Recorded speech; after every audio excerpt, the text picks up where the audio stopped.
right, something a little bit different now. Claire Walsh is a competitive free diver, and her book, Underwater, How Holding My Breath Taught Me to Live, is available now. It is her story of getting into free diving, and in many ways, the story of her life. And I'm delighted that Claire is with us now. How are you keeping, Claire?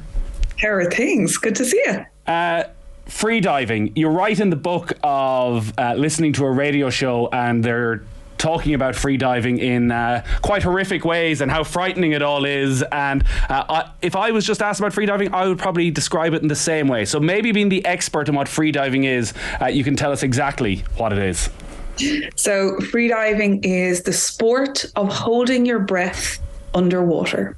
So in a competitive sense, it's measured in 3 different elements. So one set of disciplines is measured in time. So that's the longest amount of time you can hold your breath in water. The next set is measured in distance. So those disciplines, are typically done in the pool. So if you imagine, and I know you probably tried it because I certainly did, holding your breath in that pool after swimming lessons as a kid and seeing how far you could go up and down the pool on one breath. So that is pool free diving. And then the third element is depth. And for me, that's the real, I suppose, showstopper of the sport. That is holding your breath on the surface of the water and descending as far down as you can go and back up, all on one breath. So you're right. I remember seeing how many lengths you could swim in the pool underwater, and then I sort of moved on with my life, got changed, and didn't think about it again. Free diving as deep as you possibly can. Why would you want to do that? Why wouldn't you want to try it? Because it is incredible, and I'm fully aware that when I talk about this, my eyes turn into that emoji that has love hearts in them. Because it's incredible. Now, when I did my very first course in freediving, it was 2 weeks after a very famous freediver passed away, Natalia Molchanova. So, I had told people at home, I'm here, I'm in Utila, which is an island off Honduras. I'm about to do this course. And I can't remember if they'd read headlines at home, but certainly, I'm describing what freediving is, and I'm getting this question, why? And my attitude was, why not? Because I was traveling, because I was in a phase in my life where I was challenging myself to say yes to things. Even if they scared me, even if it might seem that it wasn't really for me, I was going to give it a go anyway. And freediving kind of came into my sphere, I suppose, a few times. I was pretty curious about it. I was going to give it a go. And then, just like you, I assumed I would move on with my life. But once I tried it, definitely something about it stuck. I'm trying to remember back then, so back then is 2015, of what exactly it was about it. I think it was the competitive element. I'm quite a competitive person. I would have swam quite a bit. I am comfortable in water, but the element of competing with yourself, it's not really against other people, it's with yourself. So that's, I think, what the initial hook was to begin with. And as I learned more about the sport, I learned how much it challenged me physically, yes, but also mentally. The competitive... Sorry, Claire, I was going to say the competitive element was not something I was aware of until I read the book, because I thought that freediving was sort of akin to scuba diving. It was something you did when you were on an adventure, when you were touring the world, beautiful parts of the world. You went as far down as you possibly could to see these creatures you'd never otherwise be able to see. Was it clear to you straight away that this was actually more the test than the enjoyment out of it?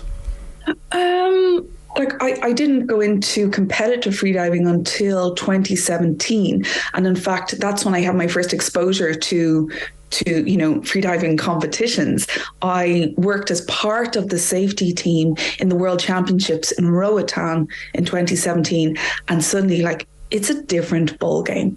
We're not talking about 10, 20, 30, 40 meters here. We're talking about 90 meters. 100 meters, 110, 120. I was seeing the dangers of the sport up front and center. I was seeing blackouts in the water. I was seeing, what potentially can go wrong. And also the structure around it that's in place to keep divers safe. It gave me, respect almost seems too small a word for what I felt for the wider team. But when you see the full picture, it is humbling, it is inspiring, it is quite literally breathtaking to see what athletes were pushing themselves to do. And it definitely sparked a little bit of curiosity in me to see how I would fare in such an arena. To dive for yourself, as you said, in beautiful parts of the world, is very different to diving to a clock with people watching and in a higher pressure environment. For people listening on the radio then, can you describe a free dive, what you wear, the technical side of it, how you prepare yourself mentally, physically, how long it can last? Sure. So typically, you might take 10 to 15, maybe more minutes to prepare for a dive. And what I mean by that is you're preparing your breath, you're preparing your body, and you're also preparing your mind. So every athlete has their own routine beforehand, but it'll be primarily focused on slowing your breathing down. You are calming your thoughts. You are letting go of tension. You are lowering your heart rate. So like I said, each athlete will do their own specific thing, but you're trying to empty your mind as much as you can. You're trying to keep it focused and relaxed. Then when the dive begins, you will pull your hand on the line, turn yourself horizontal vertical, and start to, let's say, pull down. So this discipline that I'm going to describe is called free immersion, and that involves the diver pulling themselves down on a rope. So you'll be wearing a full wetsuit. Now, this isn't a wetsuit that you see in surfing or in people swimming or, sea swimming. It's hooded, it's usually custom made, it's 2-piece. Most divers will have a clip on their nose. They're wearing a lanyard attached to their foot or their wrist, and which attaches them to the line, which is obviously a really big part of safety equipment. So, divers will wear a weight belt, which will help overcome positive buoyancy.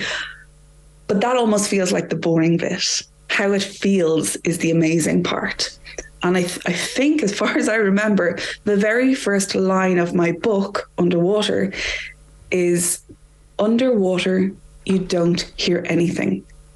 Putting my face in the water is like a sigh of relief from my mind. Internal chatter and judgment fade to a white noise. And that, for me, is where the magic starts. Halfway through my book, I describe a dive. I describe a dive in the World Championships. So it's quite a high pressure environment. And, the chapter begins and I'm describing all the things that are running through my mind. And it is noisy. I am thinking about people watching. I am thinking about what happens if I fail, all the work that's gone into it, the water splashing in my face. So clearly I'm not relaxed.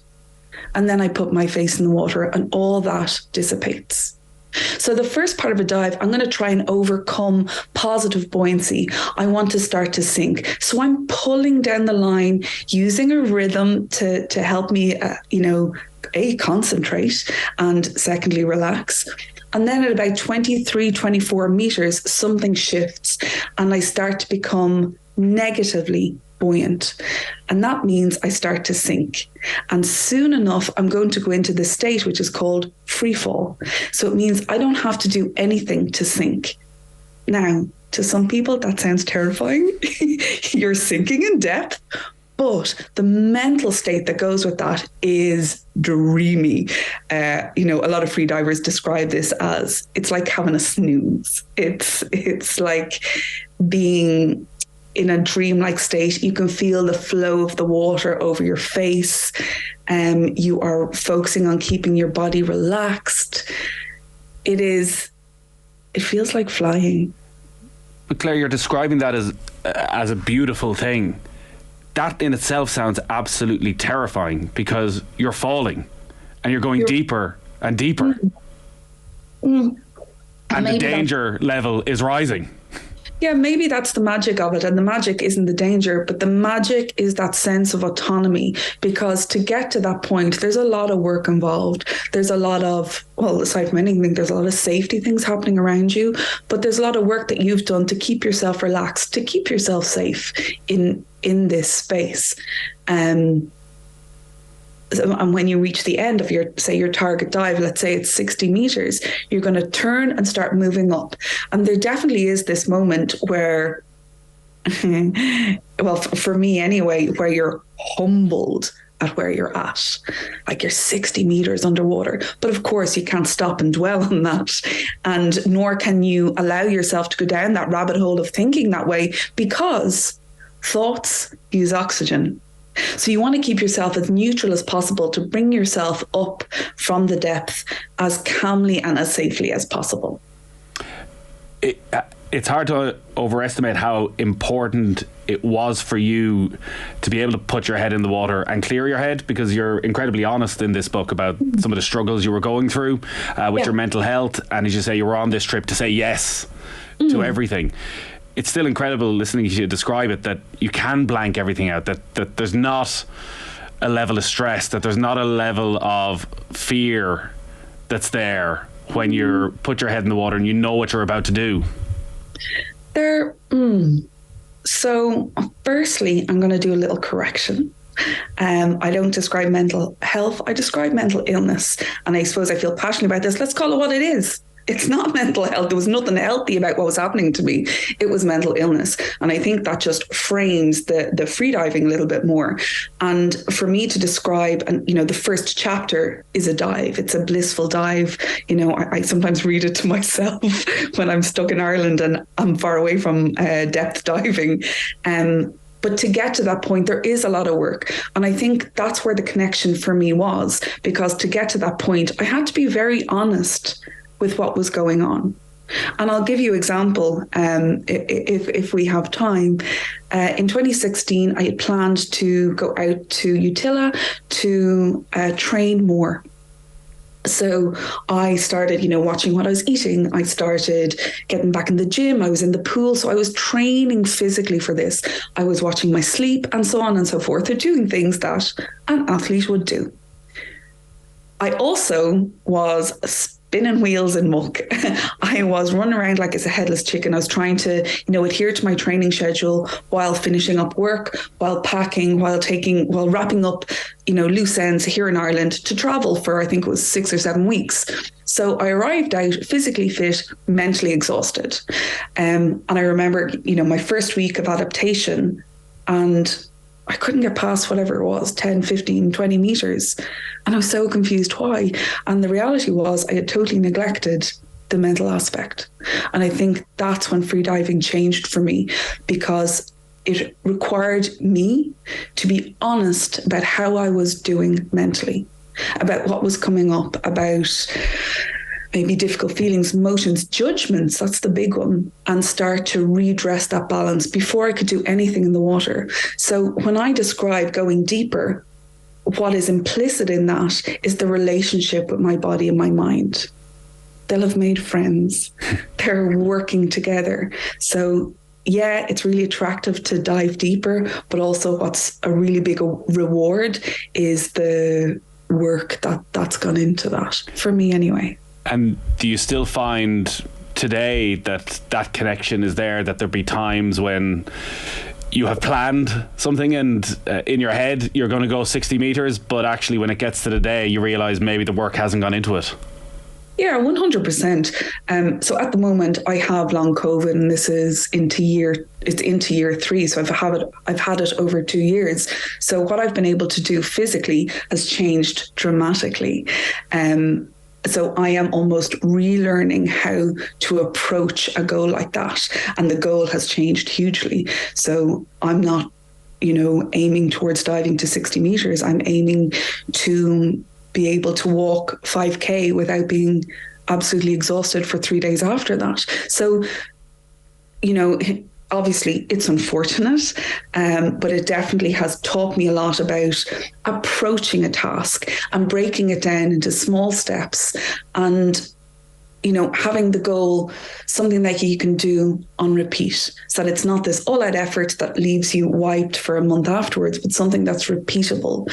And I suppose that's where I'm at, but definitely, and it's a tough journey, but freediving has certainly informed my approach.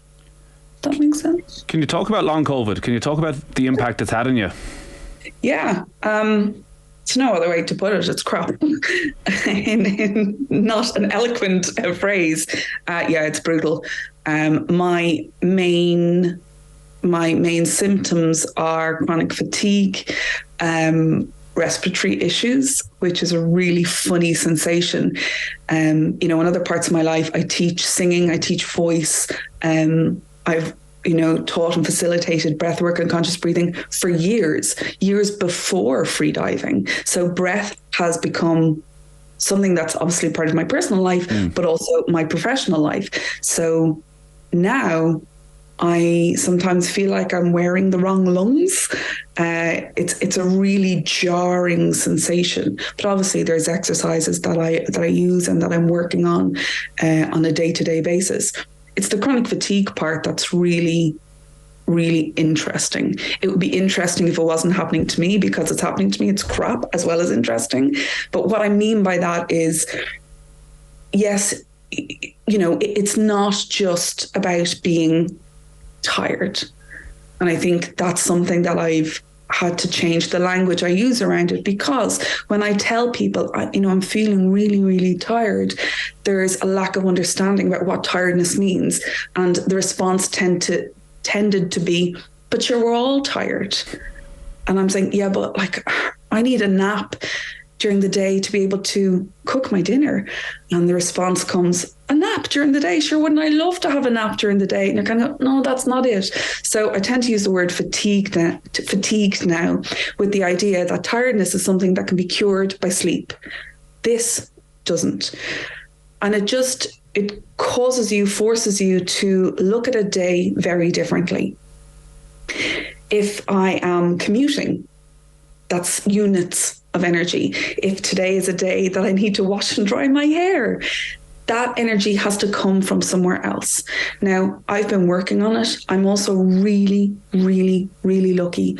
I work with a personal trainer who has experience with clients with chronic fatigue. So I'm now at a place where I'm back to doing strength training, which is the dream. I will never complain about having to do a Bulgarian split squat again, because I feel so lucky to be able to do it. It does reframe things. But we monitor that really closely. My challenge isn't getting me to do more. It's not getting me into the gym or getting me out to run. It's stopping me doing too much. And that is a challenge for someone who, a lot of their identity was around doing, going. There's a huge mental aspect to that as well. And how are you dealing with that side of it when, you found your thing with freediving, and you get to such a high level competitively as well, being able to go to a world championship 4 years ago, to go from that to, as you say, someone who wants to be up and out and going and active, to just not being able to do whatever you want whenever you want. Yeah, there's no two ways about it. It's really jarring. It's really, really difficult. And I think early on in long COVID, so that's kind of 2021, I found it so hard, the idea that I might never freedive competitively again. And then it changed. It changed to, forget about competitions. What if I'm never able to freedive again? And then it went to, what if going for a hike on a Sunday, or sitting on the floor tussling with my nieces and my nephews, what if that isn't an option? So actually my world got quite smaller. Now I try and deal with it kind of like I do most things, one step at a time. Looking too far ahead is a little bit daunting. But there's a huge mental aspect. It's around identity. It's around, doing what you love. And unfortunately, comparison is probably the most dangerous aspect in that. And, we're so connected with Instagram and whatever else you have. But when you're when you're in bed at 5 o'clock on a beautifully bright summer's evening because you need to physically lie down, and you're seeing people doing hikes and swims and whatever else, of course there's jealousy or comparison or, coveting that lifestyle again. But that leads nowhere but misery. So protecting yourself and putting in boundaries is so important. I do it successfully maybe 40% of the time, and maybe next year it'll be 45%, and we'll just keep working on that. Yeah, on the working on it bit, obviously I'm sure there's been a lot of research done into chronic fatigue, but long COVID specifically, do you have any ideas to when a full recovery can be expected, or is it just patience? No, I have had a GP who has told me it's in my head. So look, I think faith in doctors is probably a little bit low. Like I said, I am lucky. I have more recently encountered doctors who are curious by it. And when I say curious, they, look at the bigger picture and they say, no. And what I mean by that is they say, no, you shouldn't accept this as just the norm. You forget that, when you're making adaptations to your life like that, it becomes normalized. So yes, it's normal for me to go to the gym and then have to sleep for an hour. And, that's nothing. That's not a big consequence. But when you look at the bigger picture and realize how much has changed, and then someone from the outside steps in and said, no, we can do better than this. There's such a sense of relief and sadness that this is how your life has I suppose diminished, or quality of life has diminished. But I'm lucky. I have experienced doctors who are curious about how we can make tweaks, how we can make small, consistent improvements. And that's the phase I'm in now. But, I'd be happy with a 75% recovery. I think it would be super, absolutely super. Well, listen, the very best of luck with it. I do want to ask you about that competitive side of freediving, and because, if you think of sort of faster, higher, stronger, like there's a safety to all of that. This feels like you're being competitive the more dangerous it becomes, the more chance you have of success. How does that work? Is it a very simple, the gold medal goes to whoever dives the deepest? Yeah, that is the answer to that question. So how do you know when to say stop when you're down there? Let me clarify a point. So I decide beforehand how I'm going to go. It's not an open line. So it's not me and Jim from Selbridge competing on an open line. We decide beforehand. So the night before, I say, right, I'm going to dive 60 meters, and Jim from Selbridge, this amazing athlete, is going to decide he's diving 90. So that is decided the night before, and that's obviously based on training. It's based on previous numbers you've done. In terms of the wider world of freediving, I am very, very average. I am, 60 meters isn't deep compared to athletes in mid and top level of the sport. The dangerous element, obviously you're holding your breath underwater. So there's no way I can talk you out of the danger element. But what I can say is there's a lot of calculated risk. You do play by a very specific set of rules that you just do not break. For example, the top rule is never dive alone. And you'll be shocked to realize how many people take liberties with that rule because they think, I'm only going to 10 meters, I'm only going to 15 meters. There is no circumstance that is 100% safe to dive on your own. And of course, there are lots of other rules and setups put in place to keep divers and safety teams safe, which is detailed in my book. So what's your personal best? It's actually 59 meters. And also the longest amount of time I can hold my breath is 5 minutes and 59 seconds. So you can see that somewhere there's a real issue with the number 6. I plan to conquer at some point in my life. Was it Kate Winslet was 7 minutes and 15 seconds, I read, when she was training for Avatar, she could hold her breath for? A world record? It's very impressive. Not world record. Not a world record? World record is 9 minutes What? and 2 seconds. It is incredible. The female world record is 9 minutes 2. Incredible. And I've watched that dive. There's videos. And it's actually the diver I mentioned, Natalia Molchanova. She comes up like it was nothing. It is exceptional. So that is real other world athlete sort of stuff. What were you like when you would come back up? Would you be physically drained? Yeah, like there's definitely a struggle, particularly towards the end. But no, like, you know, you're tired. And I guarantee you no cup of coffee or slice of cake tastes better after you've done a long breath hold. So chances are that's what I've been thinking of at the last 30 seconds is that cup of coffee I'm going to have after it. But it's incredible. So the discipline of holding your breath for the longest amount of time is called static. So you are lying static on top of the pool. So it is just you and your mind. And that might sound quite simple, but how often do we as people nowadays sit with just our mind, no music, no radio program on in the background, no podcast in our ears, no phone in our hands, just you and your thoughts. So definitely when I come up from a long breath hold like that, there's a sense of achievement and there's a sense of, again, that word autonomy of, hey, I can sit with my own thoughts for 5 minutes, 59 seconds. I wish it was 6 minutes, but maybe next time. You know, there's definitely... You're not just cheated a bit and said it was 6 minutes. No, I will earn that second when it happens. Can you free dive around Ireland? Yeah, of course you Anywhere? Can. Yeah, like I suppose very often when I'm talking about freediving, whether it's an interview, I'm talking about depth or depth training. But, you know, like we have an incredible coastline, and essentially freediving is holding your breath underwater. So if you are on the surface and you pop your snorkel out and you take a breath and you go under to see some kelp or a fish or whatever it is, you're freediving. The big thing is take a course, learn how to do it properly from professionals, and that's when that safety aspect comes in. Yeah, the depth you give the example in the book was at Liberty Hall is basically what you're diving.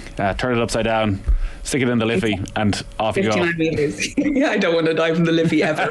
There's limitations.